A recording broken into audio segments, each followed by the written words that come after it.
Dear friends, myself is Anil Udasi, Head of Department Mechanical Engineering, Government Polytechnic, Amravati. Today we are going to start Economic Order Quantity, Unit number 3. What is the name of Unit number 3? Material Management.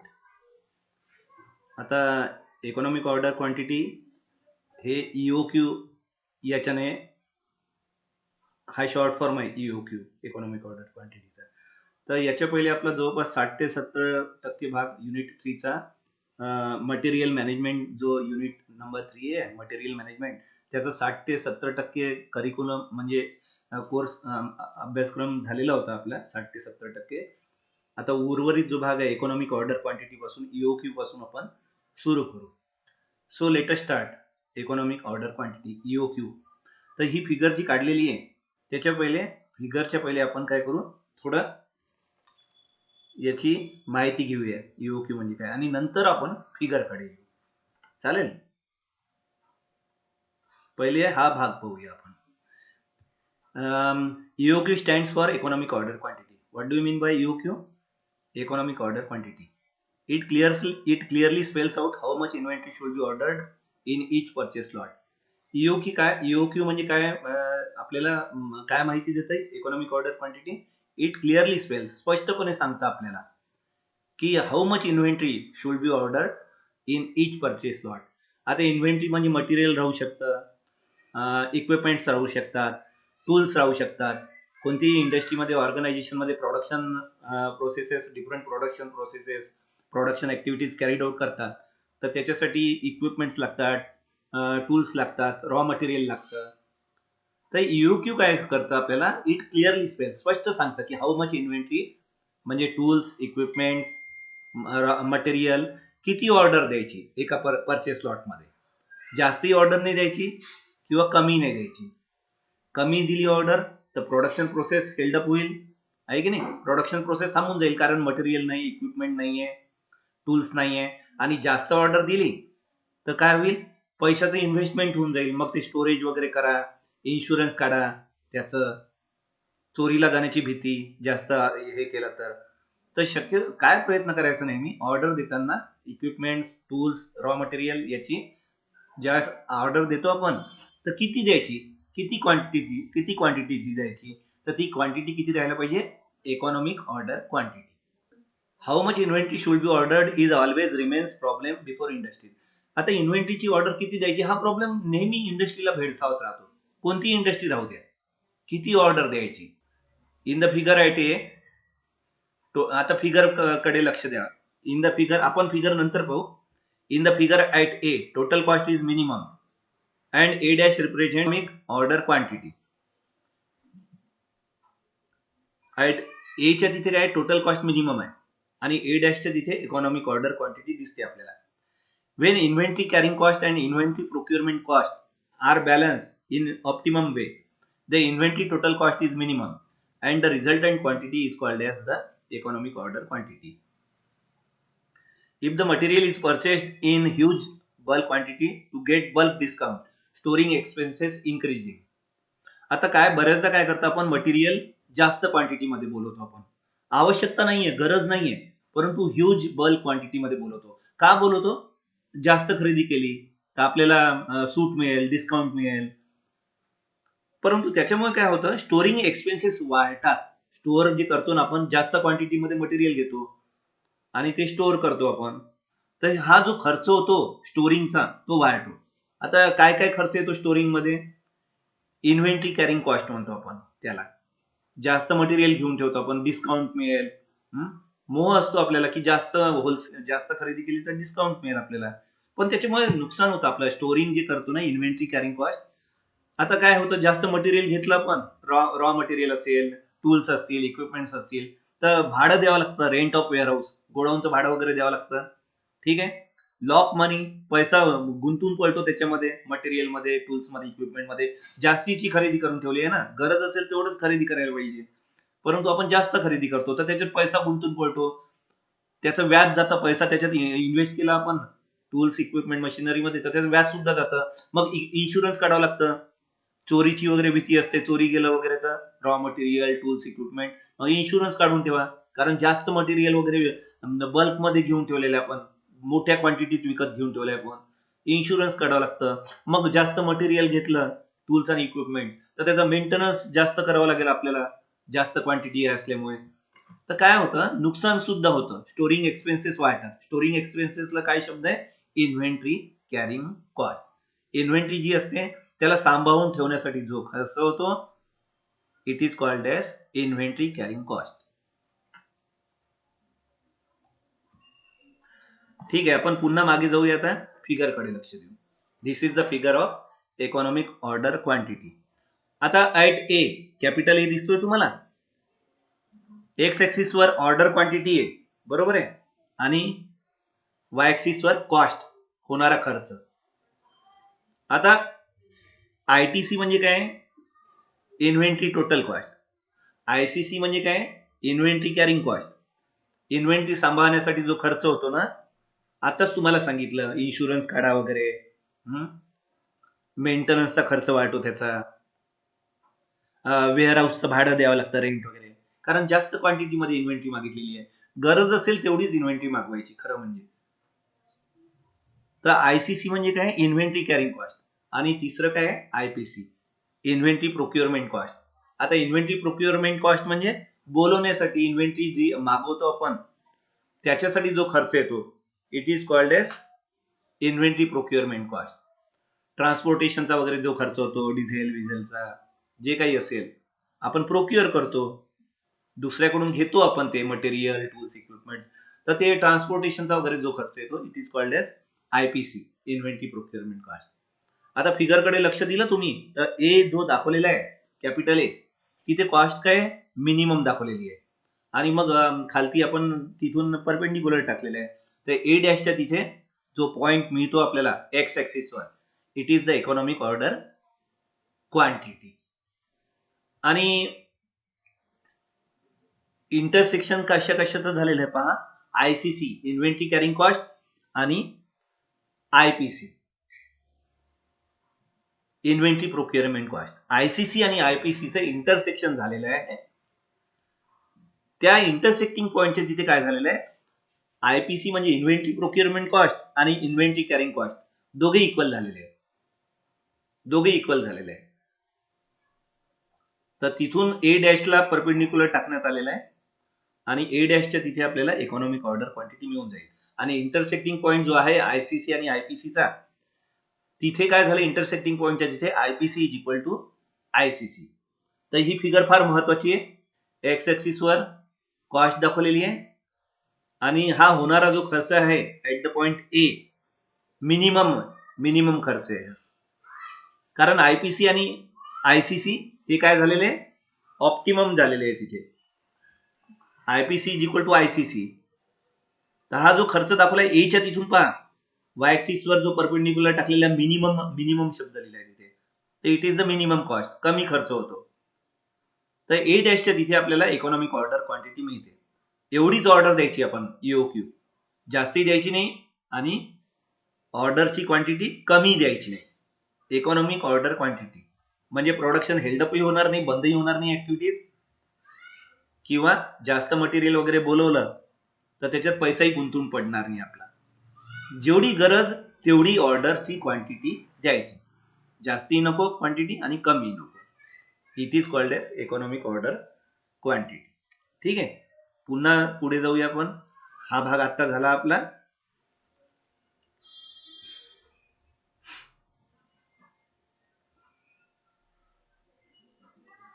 आता याच्या पुढे जाऊ आपण.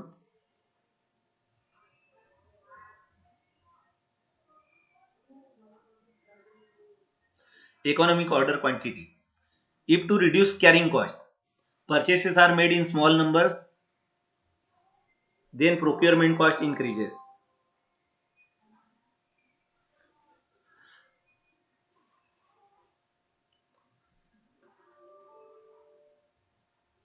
आता काय होते,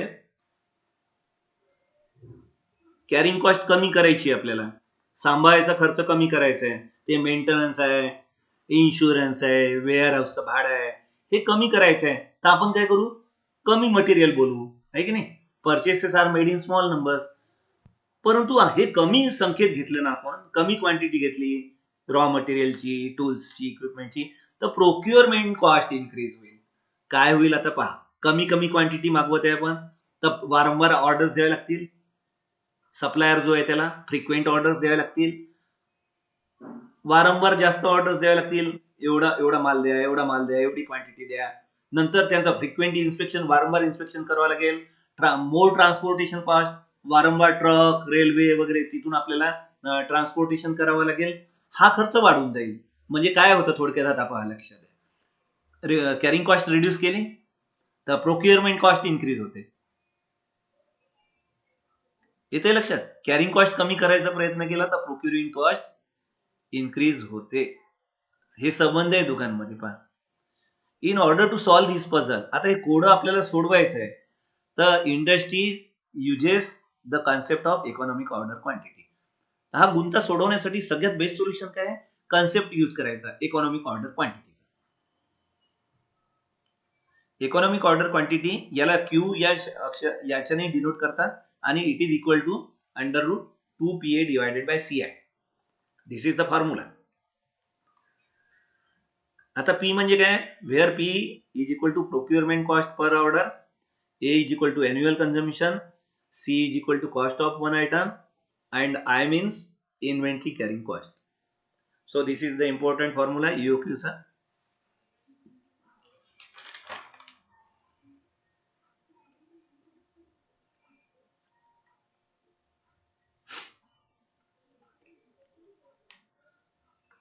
पुढे जाऊया आपण आता.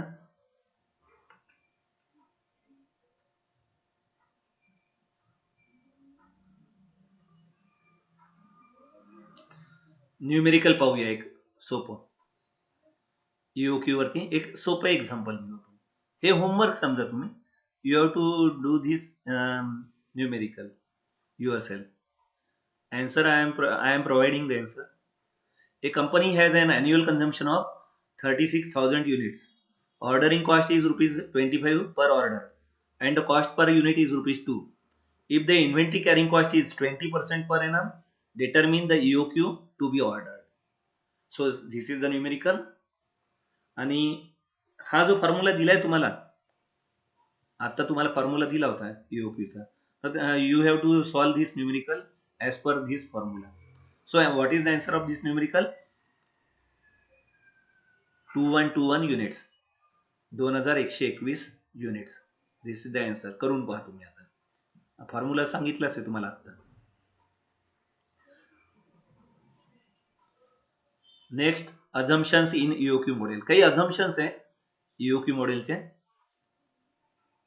Number 1, demand of the item is continuous and constant and does not change with time.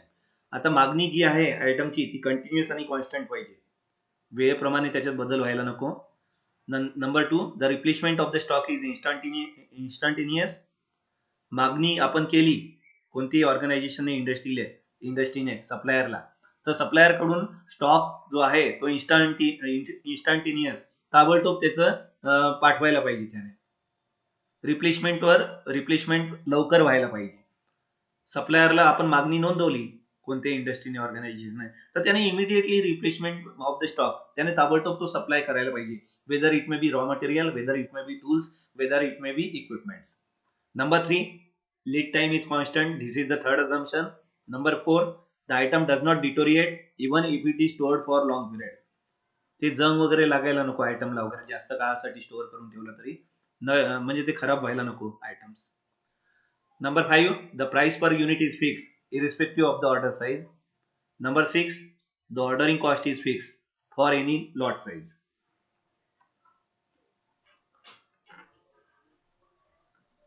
तर तुम्ही इथे काय करा, थोडंसं वेगवेगळे न्यूमेरिकल थोडे EOQ वरती सोडवून पहा. फॉर्म्युला दिलाय तुम्हाला, सहज शक्य आहे तुम्हाला ते सोडवता येतील. न्यूमेरिकल सोडवता येतील तुम्हाला. फॉर्म्युला दिलाच आहे मी तुम्हाला.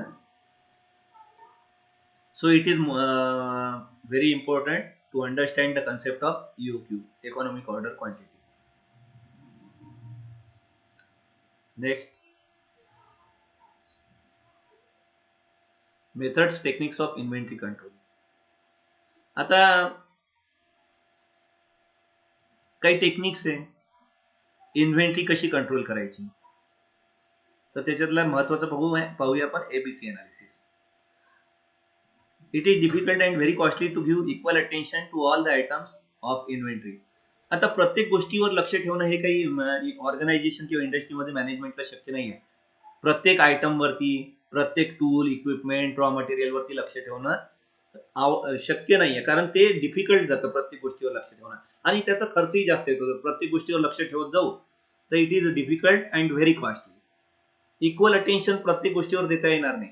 मग आपण काय करू, त्याच्यात क्लासिफिकेशन करूया. कोणत्या गोष्टीवर जास्त लक्ष द्यायचं, त्याच्यापेक्षा थोडं कमी लक्ष कोणत्या आयटम्स वरती द्यायचं आणि त्याच्यापेक्षा कमी लक्ष कोणत्या आयटम्स वरती द्यायचं. म्हणजे ते सोपंही जाईल आपल्याला आणि खर्चही जास्त होणार नाही. जी महागडी आयटम्स आहे ना त्यांच्यावर जास्त लक्ष द्यायचं, कारण ते चोरीला गेली, नुकसान झालं त्यांचं, महागड्या आयटम्स, इक्विपमेंट, टूल्स, मशिनरी वगैरे जे काही असतील, रॉ मटेरियल वगैरे, तर त्याच्यात जास्त नुकसान, लॉस मध्ये जाऊ शकते इंडस्ट्री, ऑर्गनायझेशन. तर आपण क्लासिफिकेशन करून घेऊ कोणते आयटम्स आहे त्यांच्यावरती जास्त लक्ष द्यायचं आणि कोणते आयटम्स आहे त्यांच्यावर कमी लक्ष द्यायचं. कारण इक्वल अटेन्शन देणं आपल्याला शक्य नाहीये. डिफिकल्ट आहे प्रत्येक आयटमवर लक्ष देणं, प्रत्येक इन्व्हेंटरीवर लक्ष देणं आणि ते एक महागडं पण आहे, very costly. The approach is to evaluate a trade-off between the cost of inventories as against cost of control. आता कॉस्ट ऑफ इन्व्हेंटरीज कमी आहे, रॉ मटेरियल जे आहे त्यांची किंमतच कमी आहे. आणि आपण काय करतो, त्याच्यावर कॉस्ट ऑफ कंट्रोल म्हणजे जास्त लक्ष ठेवत आहे त्यांच्यावर. त्या इन्व्हेंटरीची किंमतच कमी आहे आणि आपण त्यांच्यावर जास्त खर्च करून आलो, लक्ष देत आहे. त्याच्यामुळे कॉस्ट ऑफ कंट्रोल वाढेल. नियंत्रण जे ठेवतोय, इन्व्हेंटरीची किंमत कमी, कॉस्ट ऑफ इन्व्हेंटरी कमी आणि त्याच्या अगेन्स्ट मध्ये काय होतं, कॉस्ट ऑफ कंट्रोल जास्त लक्ष ठेवण्यात येत आहे, अटेन्शन जास्त देण्यात येत आहे त्यांच्याकडे. ते विरोधाभास आहे ना, कॉन्ट्रडिक्टरी होत आहे ना. कॉस्ट ऑफ इन्व्हेंटरीज कमी आणि कॉस्ट ऑफ कंट्रोल जास्त, तर असं घडायला नको. The selective inventory control technique are describe below. तर महत्वाचं घेऊया फक्त आपण आता, बाकी बरेच इन्व्हेंटरी कंट्रोल टेक्निक्स आहे, पण आपण सगळ्यात महत्वाचं जे आहे as per curriculum ABC analysis महत्वाचं टेक्निक आहे इन्व्हेंटरी कंट्रोलचं. All the items are classified in 3 classes. कोणत्या इंडस्ट्रीमध्ये काय करतात, आयटम्स जेवढे काही आहे इन्व्हेंटरीज त्या 3 क्लासेस मध्ये आपण क्लासिफाईड करू, ए, बी और C as shown in figure. फिगरही पाहूया आपण आता. It is known as always better control. ABC म्हणजे काय, ऑलवेज बेटर कंट्रोल और always be careful system. A means always, B means better, C means control. A means always, B means be, C means careful system. आता A class items पाहू. आपण काय करू, सरळ सरळ क्लासिफिकेशन करून टाकू. जेवढी इन्व्हेंटरीज आहेत, आयटम्स जेवढी आहे, रॉ मटेरियल, इक्विपमेंट, टूल्स वगैरे, त्यांची सरळ सरळ विभागणी करून टाकूया. काही आयटम्स ए मध्ये येतील, काही बी मध्ये येतील, काही सी मध्ये येतील. ज्यांच्यावर जास्त लक्ष ठेवायचं आहे, जी जास्त मागणी आहे ती ए मध्ये, ज्यांच्यावर ए पेक्षा कमी लक्ष ठेवायची आयटम्स ती बी मध्ये, आणि ज्यांच्यावर काही लक्ष नाही ठेवलं तरी चालेल, ते थोडं गहाळही झालं, चोरीलाही गेलं, असे items they are classified into C type. चला पुढे जाऊया. A class items. The items in the class A are 5 to 10%. आता ए क्लास मध्ये जे आयटम्स असतात ना ते फक्त 5 ते 10% असतात. जेवढी इन्व्हेंटरीज आहेत इंडस्ट्रीमध्ये त्याच्या फक्त 5 to 10% आयटम्स जे आहेत दे कम इनटू ए क्लास आयटम्स. फक्त संख्या कमी असते ए क्लास आयटमची, पण किंमत पाहिली त्यांची पूर्ण इंडस्ट्री ऑर्गनायझेशन मध्ये जेवढी रॉ मटेरियल आहे, इन्व्हेंटरीज ज्या आहेत, ठीक आहे, टूल्स, इक्विपमेंट, जेवढं काही आहे, जी काही इन्व्हेस्टमेंट केलेली इंडस्ट्रीने, त्याच्या 70 ते 80% total money spent on inventories. पहा किती म्हणजे आयटम्स, क्लास ए आयटम्स फार कमी आहे बरं. these are only 5 to 10% of the total number of items in the industry, but account for 70 to 80%. 70 ते 80% किंमत आहे सांगा त्यांची. संख्येने कमी पण किमतीने जास्त. A class items. These items are stored as a 15 days stock and required strict control. या आयटमचा आता तुम्हाला प्रश्न पडेल, ए क्लास आयटमचा इंडस्ट्रीमध्ये साठा किती दिवसासाठी पाहिजे आपल्याला. म्हणजे प्रोडक्शन ऍक्टिव्हिटीज हेल्डअप वगैरे होणार नाही. तर यांचा साठा फक्त 15 दिवस पुरेल एवढाच ठेवायचा, जास्त नाही ठेवायचा. ओके, फक्त 15 दिवस स्टॉक राहील एवढा स्टॉक करून ठेवायचा ए क्लास आयटमचा. आणि यांच्यावर फार स्ट्रिक्ट कंट्रोल पाहिजे. चोरीला गेले, घाण झाले, डिटोरिएट झाले, खराब झाले, असं न करून चालणार नाही. कारण हे खराब झाले ना किंवा चोरीला गेले वगैरे तर ए क्लास आयटम्स आहे, फार महागडी आहे. संख्येने जरी 5 ते 10% आहे पण त्यांच्या किमती 70 ते 80% टोटल मनी जो स्पेंड केला त्याच्या 70 ते 80% किंमत आहे त्यांची. त्याच्यामुळे 15 दिवस पुरेल एवढा स्टॉक करा आणि यांच्यावर स्ट्रिक्ट लक्ष ठेवा. Okay,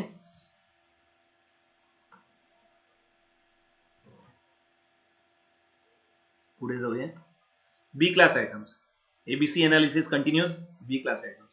items of moderate value and size are classified as B class items. यांची किंमत मध्यम असते, एकदम जास्तही नाही एकदम कमी नाही. The items in the class B are 10 to 20% of the total number of items. आता बी आयटम्स जे आहे क्लास बी ते 10% असतात, 10 ते 20% असतात टोटल नंबर ऑफ आयटम्सच्या. इंडस्ट्रीमध्ये जेवढी टोटल नंबर ऑफ आयटम्स आहे, रॉ मटेरियल, टूल्स, इक्विपमेंट्स वगैरे जे काही असेल त्यांच्या 10 ते 20% यांची संख्या असते क्लास बी ची. आणि किंमत कशी असते? 15 ते 20% of the total expenditure value. यांची किंमत किती असते? 15 ते 20% जेवढा काही खर्च केला असतो इंडस्ट्री.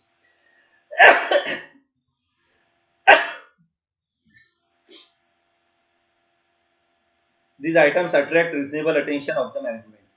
यांच्याकडे एकदम जास्ती लक्ष द्यायचं नाही बी क्लास आयटम्स कडे, किंवा एकदम कमी लक्ष द्यायचं नाही, रिझनेबल अटेन्शन द्यायचं. मॅनेजमेंटने काय करायचं?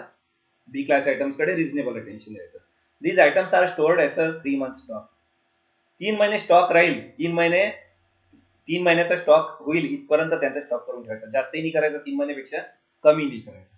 शक्यतोवर अंदाजे 3 महिने पुरेल एवढा स्टॉक बी क्लास आयटमचा करून ठेवायचा. Next, C class items.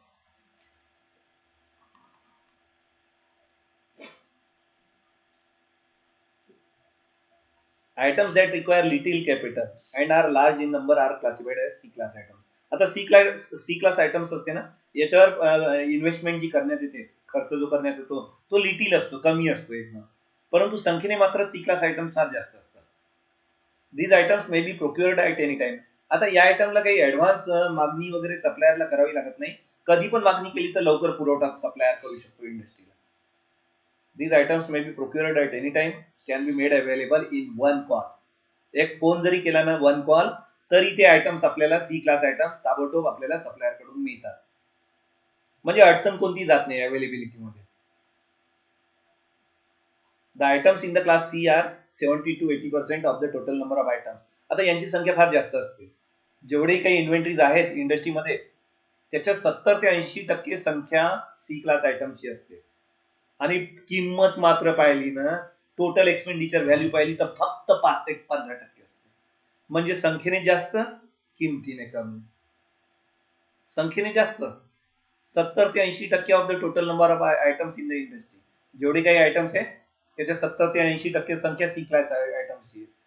परंतु किंमत पाहिली, टोटल एक्सपेंडिचर व्हॅल्यू, तो it is only for 5 to 15%. These items are stored in bulk. आता हे तुम्ही बल्क मध्ये जमा करून ठेवा, काही प्रॉब्लेम नाही. And will be under simple control being inexpensive. यांच्यावर नियंत्रणही जास्त कंट्रोल ठेवायची काही गरज नाही. थोडं गहाईल झालं, चोरीलाही गेला तर काही इंडस्ट्रीला काही नुकसान होणार नाही याच्यावर. त्याच्यामुळे सिम्पल कंट्रोल राहील याच्यावरती.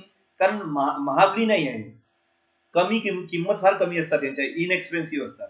आणि बल्क मध्ये खरेदी करा, काही प्रॉब्लेम नाही. काही एक्झाम्पल पाहू. C class items: clips, all pins, washers, rubber bands. आता या मुली वगैरे वापरतात रबर बँड्स, ऑल पिन्स वगैरे ज्या वापरतात त्या हरवतात. मुली वगैरे हरवतात की नाही? काही वाटतं का त्यांना, कोणाला काही? कारण ते स्वस्त असतात ना, हरवले तरी कोणी ते विचारणार नाही, त्यांनाही काही वाटणार नाही. हे सगळं काय होतं, सी क्लास आयटम्स मध्ये येतं. Clips, all pins, washers, rubber bands. चला पुढे जाऊया आपण. फिगर पाहूया एबीसी अनालिसिसची. अजून एक एक्झाम्पल घेऊया आपण. कार असेंब्ली फॅक्टरी आहे. आता याच्यात कार असेंबल केले जात आहे. तर ए कॅटेगरी मध्ये कोणतं येईल? इंजिन. सगळ्यात महागडा पार्ट आहे कारचा इंजिन. याच्यावर जास्त लक्ष ठेवावं लागेल. ठीक आहे. बी क्लास आयटम आहे टायर. मॉडरेट किंमत राहील यांची, जास्त नाही राहणार. आणि सी क्लास आहे items nuts, bolt, screws etcetera etcetera. हरवले नट, बोल्ट, स्क्रू तरी काही फरक इंडस्ट्रीला पडत नाही, पण इंजिन वगैरे फार महागडे असतात. त्याच्यामुळे ते ए श्रेणीमध्ये येईल, टायर्स वगैरे बी श्रेणीमध्ये येईल, आणि सी श्रेणीमध्ये नट्स, बोल्ट, स्क्रूज वगैरे येतील. हे हरवले नट, बोल्ट, स्क्रू तरी काही फरक पडत नाही, परंतु इंजिन वरती वगैरे जास्त लक्ष ठेवावं लागेल. सगळ्यात महागडा भाग आहे, याच्यावर सगळ्यात जास्त खर्च होतो. बी मध्ये टायर्स येतील. फिगर पाहूया आता एबीसी अनालिसिसची.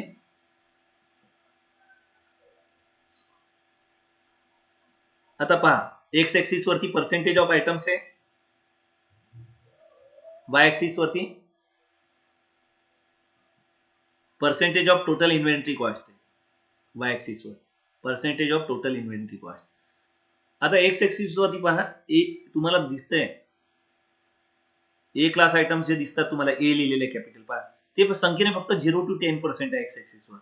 पण तुम्ही वाय ऍक्सिस वर पाहाल तर त्यांची किंमत आहे 80% ऑफ द एक्सपेंडिचर. पहा, संख्येने कमी आहे ए क्लास आयटम्स. एक्स ऍक्सिस वर पहा 0 ते 10% आहे, परंतु एक्सपेंडिचरच्या बाबतीत एक्सपेंडिचर जो होते खर्च, त्यांची इन्व्हेंटरीची कॉस्ट किती आहे? संख्येने 0 ते 10% आहे, पण इन्व्हेंटरी कॉस्ट आहे 80%. एवढा खर्च होतोय.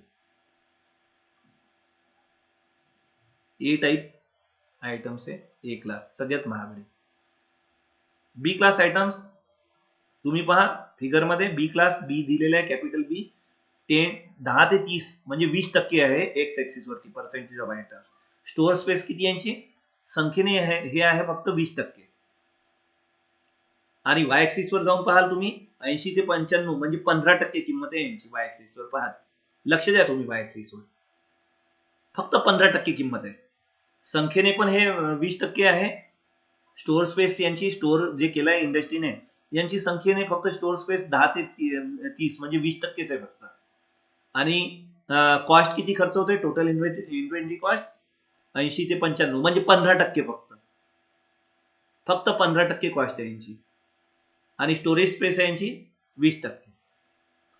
आता सी क्लास आयटम्स पहा, सी क्लास आयटम्स 30 ते 100 म्हणजे 70% स्टोअर स्पेस यांनी ऑक्युपाय केलेली आहे.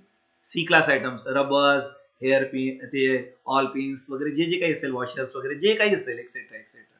जागा किती व्यापली यांनी? स्टोअर स्पेस किती घेतली आहे? 30 ते 100 म्हणजे 70% जागा यांनी व्यापलेली आहे. आणि किंमत मात्र पाहिली, एवढी संख्येने एवढी आहे ही सी क्लास आयटम, पण किमतीत मात्र फारच कमी आहे. हे किती येईल? फक्त 95 पासून तुम्ही 100 पर्यंत मोजा, 5% किंमत राहील फक्त यांची, ओनली 5%. पहा एक्स ऍक्सिस आणि वाय ऍक्सिस वर पहा, लवकर लक्षात येईल.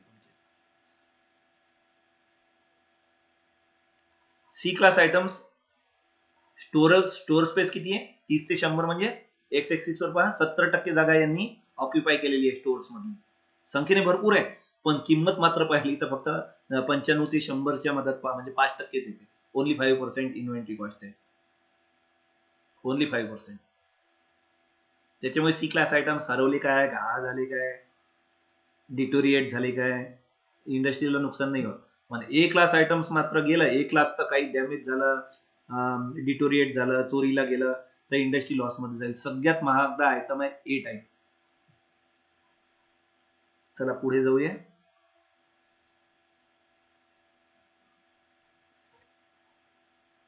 Storage system. The parts are stored in the bins or shelves or racks or container etc. आता पार्ट्स जे असतात कोणत्या इंडस्ट्रीमध्ये वगैरे ते स्टोअर करून ठेवतात. बिन्स मध्ये स्टोअर करतात, शेल मध्ये करतात, रॅक्स मध्ये करतात किंवा कंटेनर्स मध्ये करतात. The methods which are used to decide when to reorder also depends on the way in which the parts are stored. The following two methods are important. दोन methods आहे store करायच्या, one bin system and two bin system.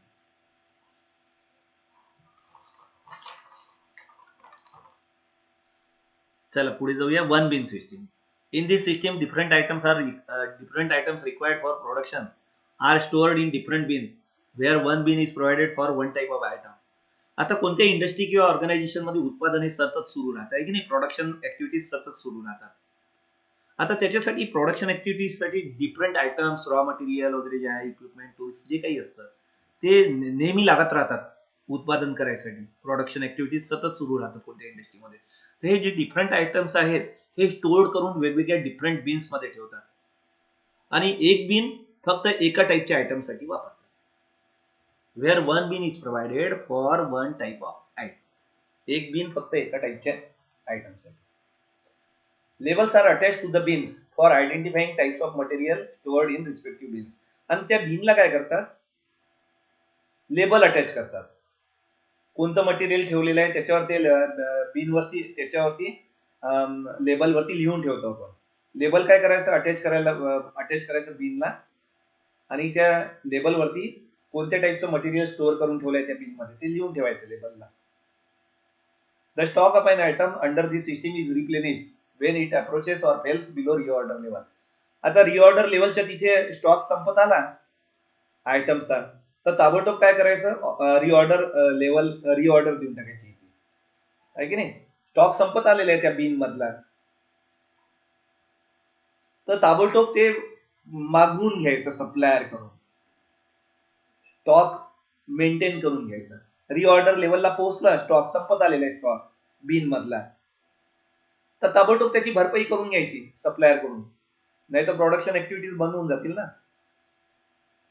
The reorder quantity in this system is fix and usually is the economic order quantity. आता reorder quantity किती म्हणजे कितीची order द्यायची. बिन मधलं stock संपत आलेला आहे, आयटम संपत आलेले बिन मध्ये, जो स्टोरेज करून ठेवलं होतं बिन मध्ये. आता ताबडतोब ऑर्डर द्यावी लागेल आपल्याला सप्लायरला. रिऑर्डर लेवलला पोहोचलेला आहे, वेळ आलेली आहे रिऑर्डर करायची. ताबडतोब रिऑर्डर लेवलला पोहोचल्याबरोबर रिऑर्डर देऊन टाका. कोणाला देणार, सप्लायरला. बाबा रे तू लवकर आयटम्स वगैरे पाठव, नाही तर आमच्या प्रोडक्शन ऍक्टिव्हिटीज हेल्ड अप होऊन जातील, बंद होऊन जातील उत्पादन. आता रिऑर्डर क्वांटिटी किती पाठवायची, मग किती सांगायची सप्लायरला की किती क्वांटिटी पाठव रे बाबा तू. तर हे किती असेल, फिक्स राहील ही क्वांटिटी. आणि युजली काय असतं, it is the economic order quantity. Order देताना काय करायचं, रिऑर्डर देताना सप्लायरला किती संख्येने मागवायचं, आपल्याला क्वांटिटी किती मागवायची आयटम्सची, इकॉनॉमिक ऑर्डर क्वांटिटीच्या संख्येत. The system is very simple. आता वन बिन सिस्टीम जी आहे ती सिम्पल असते एकदम and easy to operate. The daily issues of each item are posted on the stock card. आता जे इश्यूज होतात प्रत्येक आयटमचं, त्या बिन मधले आयटम्स वगैरे आपण देतो उत्पादनासाठी वगैरे इंडस्ट्रीमध्ये वगैरे, किंवा सप्लायर कडून सुद्धा त्या बिन मध्ये रिप्लेसमेंट होत राहतं नेहमी, आहे की नाही. येणं जाणं त्या मटेरियलचं त्या बिन मधून सतत सुरू राहतं. तर त्याची नोंद करत जायची स्टॉक कार्डवर, किती आयटम्स आले आज आणि किती आयटम्स प्रोडक्शनसाठी वापरले, उत्पादनासाठी. डेली इश्यूज जे असतात त्यांच्या नोंदी सतत करत राहायचे stock card. So this is the one bin system.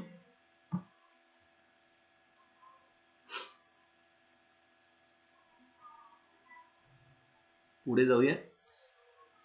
आता फिगर पहा वन बिन सिस्टीमची. लेफ्ट हँड साइडला तुम्हाला वन बिन स्टोरेज दिसेल.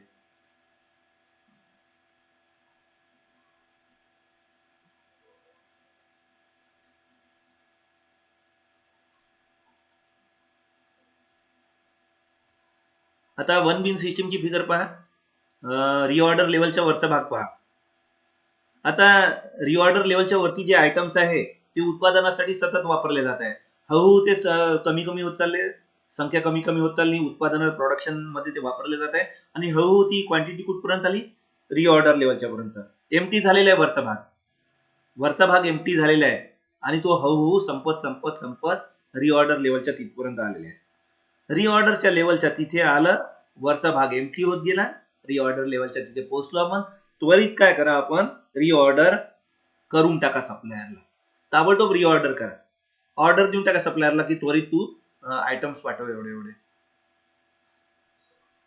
ते एम्प्टी होऊन जाईल वरचा भाग आणि रिऑर्डर लेवलच्या तिथे पोहोचलो की ताबडतोब तुम्ही सप्लायरला मागणी करा, डिमांड करा, ऑर्डर द्या त्याला, रिऑर्डर, की लवकरात लवकर तू आयटम्स पाठव.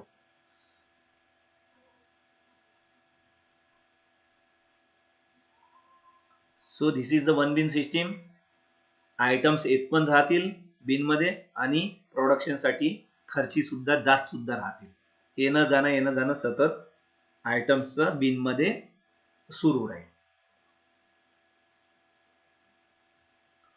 आता वन बिन सिस्टीमची माहिती दिली तुम्हाला.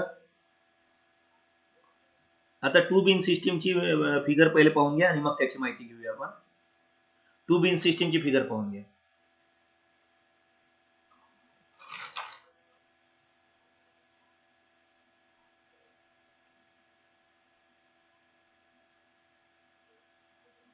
इथे दोन बिन्स दाखवलेले आहे, बिन 1 आणि बिन 2. टू बिन सिस्टीम मध्ये बिन 1 मध्ये काय झालं, प्रोडक्शन साठी आपण ते आयटम्स वापरणं सुरू करून दिलेले, खर्ची होत चाललेले आहे इंडस्ट्रीमध्ये, उत्पादन प्रक्रिया सुरू आहे. बिन 1 मधला आयटम संपत चाललेले, एमटी होत चाललेले बिन 1, आणि रिऑर्डर लेवलच्या तिथे पोहोचलो, तिथपर्यंत आयटम संपत आलेले आहे, एमटी होत चाललेली आहे बिन नंबर 1. रिऑर्डर लेवलच्या तिथे पटकन पुन्हा सप्लायरला रिऑर्डर देऊन टाका, लवकर पाठवा म्हणून.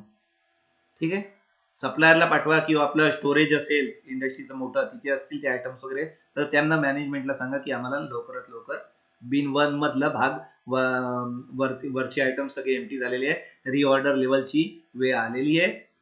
We are giving you reorder of the items and you should provide at your earliest. ताबडतोब तुम्ही आम्हाला आयटम्स पाठवा. तर बिन 1 मधला वरचा भाग संपत आलेला आहे आयटम्सचा, उत्पादन प्रक्रियेत वापरले जात आहे आयटम्स, आणि एमटी होत चाललेली आहे बिन नंबर 1. रिऑर्डर लेवलच्या तिथे पोहोचलो आपण, तिथे रिऑर्डर लेवल पटकन तुम्ही ऑर्डर देऊन टाका, रिऑर्डर देऊन टाका. तोपर्यंत इमर्जन्सीसाठी काय करा, मग जोपर्यंत फ्रेश माल येत नाही, फ्रेश सप्लाय जोपर्यंत होत नाही आयटम्सचा, तोपर्यंत बिन 2 मधला आयटम्सचा तुम्ही वापर करू शकता. मग बिन 2 ला तुम्ही हात लावा, त्याच्यातले आयटम्स यूज करा, जोपर्यंत फ्रेश ऑर्डर आपल्याला येत नाही. रिऑर्डर लेवल दिली, ताबडतोब थोडी येणार आहे तुमची ऑर्डर, पुरवठा ताबडतोब थोडी येईल, वेळ लागेल ना. It is a waiting period. ते येईपर्यंत काय करा, मग बिन 2 मधले आयटम्सचा वापर करणं चालू करून द्या तुम्ही. लक्षात घ्या एक बाब, once the fresh supply is received, fresh supply आला तुमच्याकडे आयटम्सचा, once the fresh supply is received, it is again physically distributed between the two bins as per the prefix ratio. Fresh supply आला तुम्हाला आयटम्सचा, तुम्हाला रिसिव्ह झालं, तुम्हाला fresh supply आयटम्सचा, तर तुम्ही काय करा, त्याचं फिजिकल डिस्ट्रीब्युशन करा दोन्ही बिन मध्ये, बिन नंबर 1 आणि बिन 2 मध्ये. आणि कसं करायचं distribution, as per the prefix ratio. एक रेशो ठरवून घ्या, बिन 1 मध्ये किती आयटम ठेवायचे, फ्रेश माल आला तुमच्याकडे, तर बिन 1 मध्ये आणि बिन 2 मध्ये त्याचं डिस्ट्रीब्युशन करा. आणि कोणत्या फॉर्म्युल्याने करायचं, कोणत्या मेथडने करायचं, एक प्रीफिक्स रेशो ठरवून घ्या, बिन 1 मध्ये किती डिस्ट्रीब्युशन करायचं आणि बिन 2 मध्ये किती करायचं. So this is the two bin system.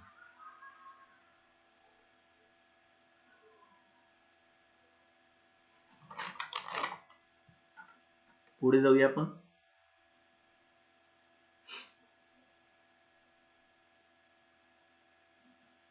To bin सिस्टीमची माहिती घेऊया. Two bin inventory control is a system used to determine when items or materials used in production should be replenished. When items in the first bin have been depleted,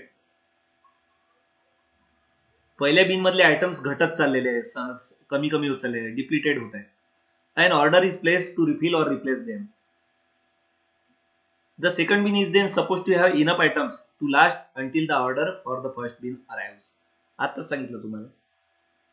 In short, the first bin has a minimum of working stock and the second bin keeps reserve stock or remaining material.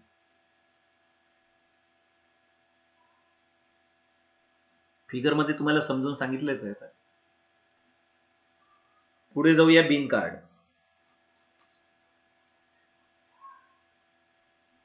This is a card which is attach to each bin. Bin card काय असतं, एक card असतं, ते प्रत्येक बिनला लावतात, attach करतात. Rack, bin, shelf for other container for stores. Bin card काय करतात, कोणत्याही बिनला, रॅकला, शेल्फला किंवा कंटेनरला अटॅच करतात. जिथे जिथे स्टोरेज केलं जातं त्या त्या ठिकाणी हे बिन कार्ड लावण्यात येतं, अटॅच करण्यात येतं. A record for all materials entering or leaving the bin and balance material in hand is recorded in this card. या कार्डचं वैशिष्ट्य काय, बिन कार्डचं पूर्ण रेकॉर्ड ठेवण्यात येतो. कोणतं मटेरियल याच्यामध्ये ठेवलंय बिनमध्ये, एंट्री त्याची केव्हा होत आहे बिनमध्ये, त्या बिनमधून ते लिव्ह केव्हा होत आहे, प्रोडक्शन ऍक्टिव्हिटीसाठी ते मटेरियल वापरण्यात येईल ना, आयटम्स त्याच्यातले बिनमधले, तर ते एंट्री केव्हा होत आहे त्या बिनमध्ये आयटम्सची, लिव्हिंग केव्हा होत आहे त्या बिनमधून आयटम्सची, आणि बॅलन्स मटेरियल हँडमध्ये किती, it is recorded in this card. प्रत्येक गोष्टीची नोंद ठेवण्यात येते. Entering, living, balance of the material. Bin cards are entered by store keeper. आता हे एंट्र्या कोण घेतात बिन कार्ड्स मध्ये, स्टोअर कीपर. आणि बिन कार्ड्स काय करतात, नेहमी डुप्लिकेट मध्ये तयार करतात. लक्ष द्या, बिन कार्ड्स काय कसे करतात तयार, डुप्लिकेट मध्ये.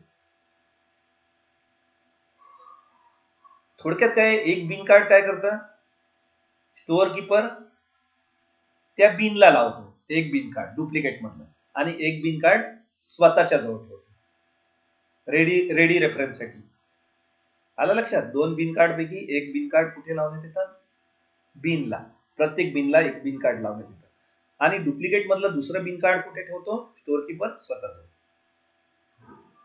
This will enable the storekeeper to ascertain the quantity of any material in stock and remind him to requisition of fresh stock when the minimum stock has been recorded. याच्यामुळे store कीपरला काय फायदा होईल, quantity stock मध्ये किती आहे आणि संपत काय चाललेली आहे क्वांटिटी, आणि केव्हा ती क्वांटिटी संपत आली आहे तर कोणत्या वेळेस ती मागवून घ्यायची पुन्हा.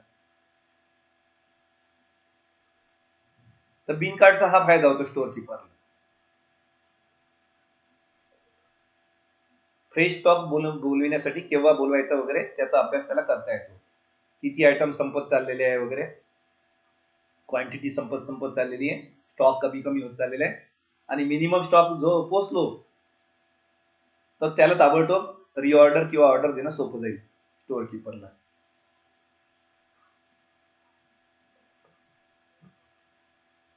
फिगर आपण पाहिलेलेच आहे, 1 बिन सिस्टीम आणि 2 बिन सिस्टीमचे. पुढे जाऊया.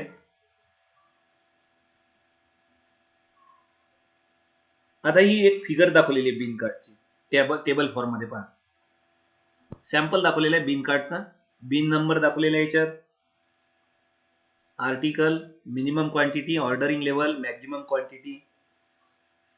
आता हे काय झालं, दोन भाग केलेले आहे, पण त्याच्यातला दुसरा भाग राईट हँडचा सोडून देऊ आपण, काही गरज नाही त्याची, ते रिपीटच आहे शेवटी. लेफ्ट हँडला पहा, बिन नंबर दाखवलेला आहे, आर्टिकल दाखवलेलं आहे, कोणत्या डेटला मटेरियल आलेलं आहे, रिसिव्ह झालं, डेट लिहा पहिल्या कॉलम मध्ये, कोणत्या डेटला क्वांटिटी रिसिव्ह झाली मटेरियलची. ठीक आहे, क्वांटिटी इश्यू त्या तारखेला कोणकोणत्या वेळेस झाली त्या मटेरियलची, आणि बॅलन्स मटेरियल हँड मध्ये किती आहे आपल्याजवळ. 4 कॉलम दाखवले बरोबर आहे, date, quantity received, quantity issued and balance. पहिल्या कॉलम मध्ये डेट ऑफ रिसिप्ट दाखवा किंवा इश्यू दाखवा. रिसिव्ह झालं असेल तुम्हाला मटेरियल तर डेट लिहा, आणि दुसऱ्या कॉलम मध्ये क्वांटिटी रिसिव्ह लिहा. क्वांटिटी इश्यू केली असेल तुम्ही, प्रोडक्शन ऍक्टिव्हिटीसाठी वाटप केलं असेल तुम्ही, तर मग पहिल्या कॉलम मध्ये डेट लिहा, तिसऱ्या कॉलम मध्ये क्वांटिटी इश्यूड लिहा, आणि मग चौथ्या कॉलम मध्ये बॅलन्स लिहा किती शिल्लक राहिलाय. जे जे घडतं ते प्रत्येक गोष्टीची नोंद तुम्हाला बिन कार्ड मध्ये घ्यावी लागेल. ठीक आहे, तर हाच कॉलम राईट हँडला रिपीट केलाय, तशी काही गरज नाही आहे त्याची. लेफ्ट हँडी तुम्ही हे केलं तरी चालेल, आणि अशी फिगर काढली बिन कार्डची तरी चालेल. एंट्र्या प्रत्येक वेळेस व्हायला पाहिजे. तुम्हाला क्वांटिटी मटेरियल रिसिव्ह झालं असेल आयटम तर डेट लिहा, आणि क्वांटिटी किती रिसिव्ह झाली त्या मटेरियलची ते लिहा. तुम्ही क्वांटिटी इश्यू केली असेल मटेरियलची, आयटमची, तर पहिल्या कॉलम मध्ये डेट लिहा, तिसऱ्या कॉलम मध्ये क्वांटिटी इश्यू लिहा, आणि चौथ्या कॉलम मध्ये बॅलन्स किती शिल्लक आहे ते लिहा.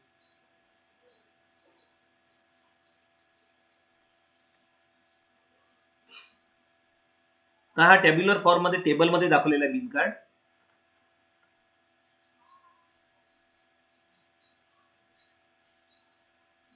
पुढे जाऊया, purchasing. Purchasing is the first stage. पहिली पायरी असते कोणत्याही इंडस्ट्रीमध्ये, ऑर्गनायझेशनमध्ये. Purchasing is the first stage in the manufacture of any product to purchase of the required raw material, equipment, tools. कोणती प्रॉडक्ट बनवायचं असेल, मॅन्युफॅक्चर करायचं असेल कोणत्याही इंडस्ट्रीमध्ये, तर पहिली पायरी पर्चेसिंगच असते. खरेदी कशाची? Raw material, equipment, tools, etcetera etcetera.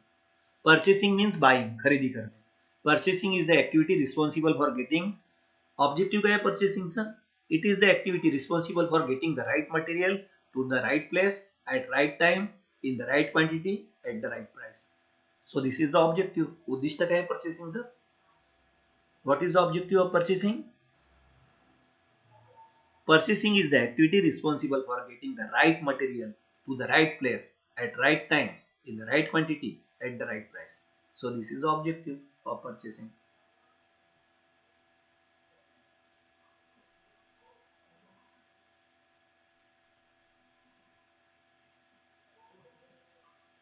चला next, steps involved in one complete purchasing cycle.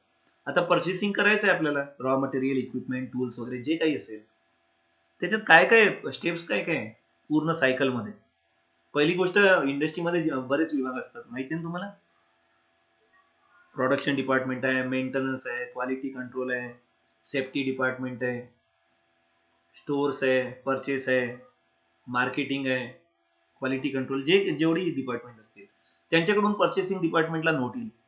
Purchasing department एक स्वतंत्र डिपार्टमेंट असतं आणि ते डिपार्टमेंट काय राहतील, इंडस्ट्रीमधले दुसरे डिपार्टमेंट, आम्हाला कोणकोणतं आयटम्स पाहिजे, नीड, रिसिप्ट, जे काही असेल अनालिसिस, एक रिक्विजिशन म्हणजे मागणी करतील. कोणाकडे करतील? परचेस डिपार्टमेंटकडे, आहे की नाही. पहिली पायरी राहील मागणी करणं. जेवढी विभाग आहेत इंडस्ट्रीमध्ये, डिफरंट शॉप्स जे आहेत, ते मागणी करतील परचेस डिपार्टमेंटकडे की हे आम्हाला आयटम्स पाहिजे, तर रिक्विजिशन स्लिप भरून पाठवतील. What is the second step? Selection of possible potential sources of supply. मग आता स्टोर्स, हे पर्चेसिंग डिपार्टमेंट काय करेल, आता कोणाकोणाकडून ते विकत घेता येईल साहित्य, मटेरियल्स, आयटम्स जे काही असतील, सोर्सेस कोणकोणते आहे सप्लायचे, सप्लायर्स लोक कोणकोणते आहे, ते सिलेक्ट करतील पर्चेस डिपार्टमेंट.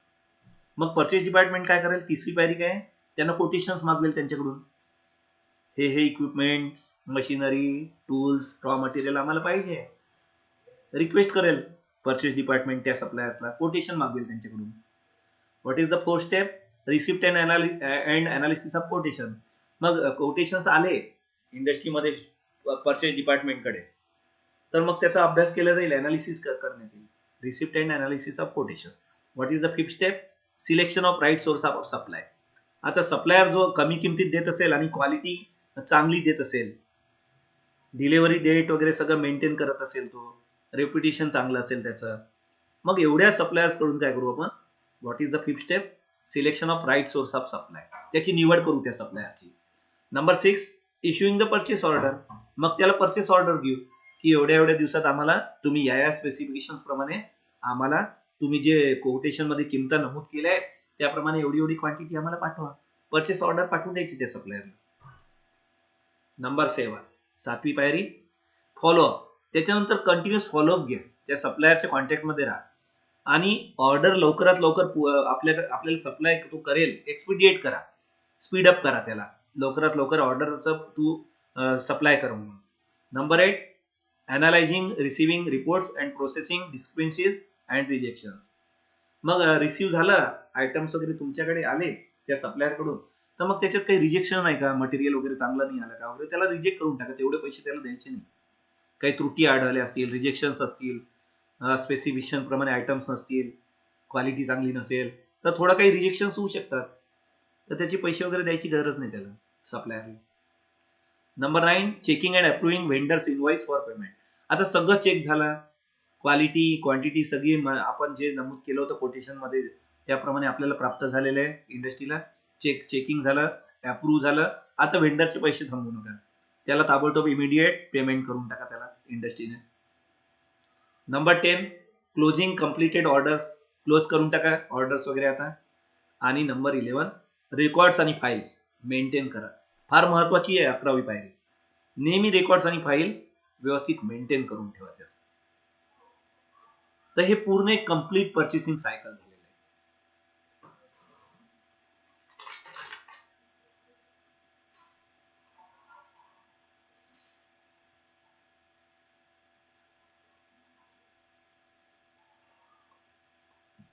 पुढे जाऊया. Vendor selection. It is necessary to have good vendors.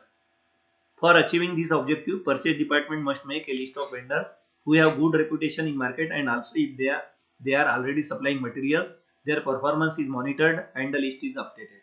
आता वेंडर्स लोक जे असतात ज्यांच्याकडून आपण आयटम्स वगैरे विकत घेतो, raw material, weather it may be raw material, weather it may B tools, weather it may B equipments. आता जे जे साहित्य आपण त्यांच्याकडून घेतो, वेंडर लोकांकडून, सप्लायर कडून, तर ते चांगली लोक पाहिजे, आपल्याला गुड वेंडर्स पाहिजे. अशा लोकांची यादी नेहमी आपल्याकडे तयार ठेवायची, लिस्ट ऑफ वेंडर्स ज्यांचं रेप्युटेशन चांगलं असेल मार्केटमध्ये, आणि ते सप्लाय करत असतील, आपण त्यांच्याकडून घेतही असू आयटम्स वगैरे विकत, मटेरियल वगैरे, तर त्यांचा परफॉर्मन्स कसं आहे त्याच्यावर सतत मॉनिटर करा आणि लिस्ट काय करा, अपडेट करत राहा नेहमी. त्याच्यातून काही सप्लायर्स नसतील बरोबर, त्यांचा परफॉर्मन्स आपण निवडलाय त्यांना पण परफॉर्मन्स बरोबर देत नाहीये, ते त्यांचं नाव डिलीट करून टाका त्या लिस्टमध्ये. The information collected about the vendors organisations are. आता वेंडर सिलेक्शन करताना काय इन्फॉर्मेशन जमा करायची त्या वेंडर्स बाबत, सप्लायर बाबत. Number 1, organisation structure, commitment to quality, quality policies, attention towards reliability. किती विश्वसनीय आहे ते, क्वालिटी आपल्याला देतात का, आपण जसं त्यांना सांगितलेलं आहे, आपण मेन्शन केलेले आहे अशा क्वालिटीचे आयटम्स द्या मला, स्टँडर्ड सेट केलेले असतात ना आपण, अशा क्वालिटीचे आम्हाला आयटम्स द्या. देतोय का तो खरोखर, क्वालिटी पॉलिसीज आहे का त्यांच्याकडे. तर दुसरा मुद्दा काय माहिती घ्यायची वेंडर्स बद्दल, मॅन्युफॅक्चरिंग प्रोसेसेस काय काय त्यांच्याकडे, प्रोसेस कॅपेबिलिटीज काय आणि प्रोडक्शन कॅपेबिलिटीज काय. Number 3, purchasing of materials and their specifications. Number 4, quality control system and laboratories. त्या वेंडर्सकडे प्रयोगशाळा वगैरे काय काय, क्वालिटी कंट्रोल सिस्टीम्स काय, सगळी इत्याभूत माहिती घ्यायची आणि मग त्यांची लिस्ट आपल्याकडे तयार ठेवायची, अपडेट करत जायची लिस्ट. परफॉर्मन्स ज्यांचा नसेल चांगला त्यांचे नाव डिलीट करायचे मग त्याच्यातून. तर याच्याप्रमाणे वेंडरचं सिलेक्शन करता येईल आपल्याला. आणि आता शेवटचा भाग आहे व्हेंडर रेटिंग. आपल्याला रेटिंग करायचं आहे वेंडर्सचं, गुणानुक्रम कसा, त्यांना गुण कसे द्यायचे वेंडर्सला, सप्लायर जे लोक असतात त्यांचं रेटिंग करायचं. Periodic and systematic performance evaluation of vendor is called vendor rating. Periodic, काही कालावधीनंतर थोड्या दिवसांनी वगैरे सिस्टमॅटिक परफॉर्मन्स कसं देत आहे वेंडर्स लोक, आपल्याला जे पुरवठा करत आहे ना आयटम्सचा,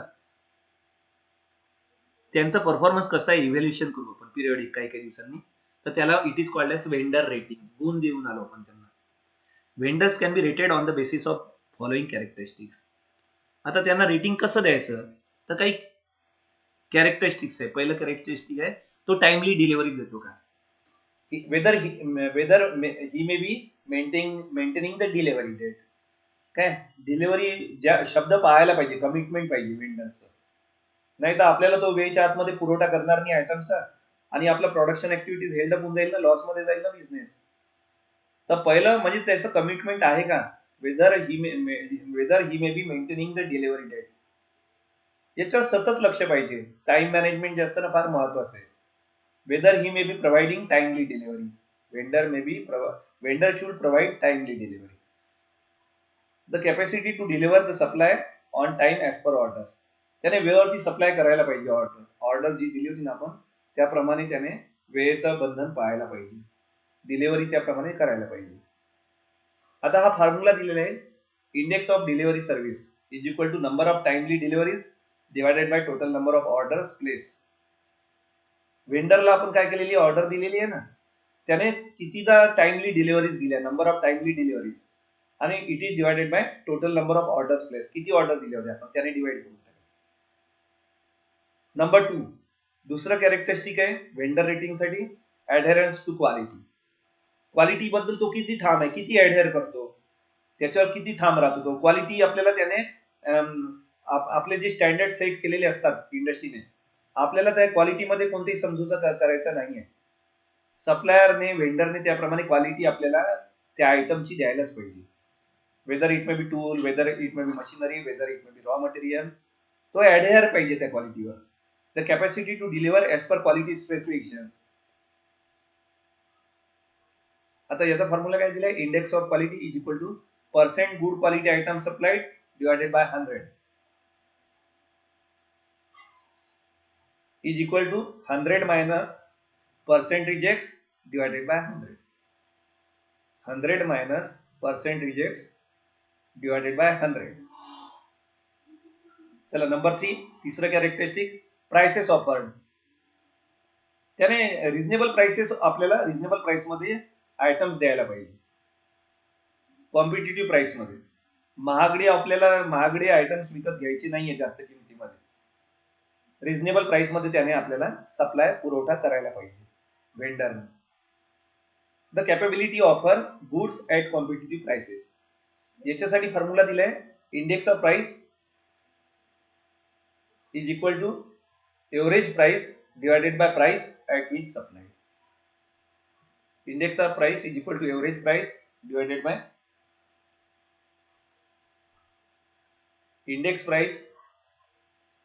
index of price is equal to average price divided by price at which supplied. So these are the important three characteristics, and according to these three characteristics we can rate the vendors. So friends, thank you very much. इथे आपला unit number 3 म्हणजेच काय नाव होतं आपल्या unit number 3 चं, material management, इथे संपलेलं आहे. Thank you very much.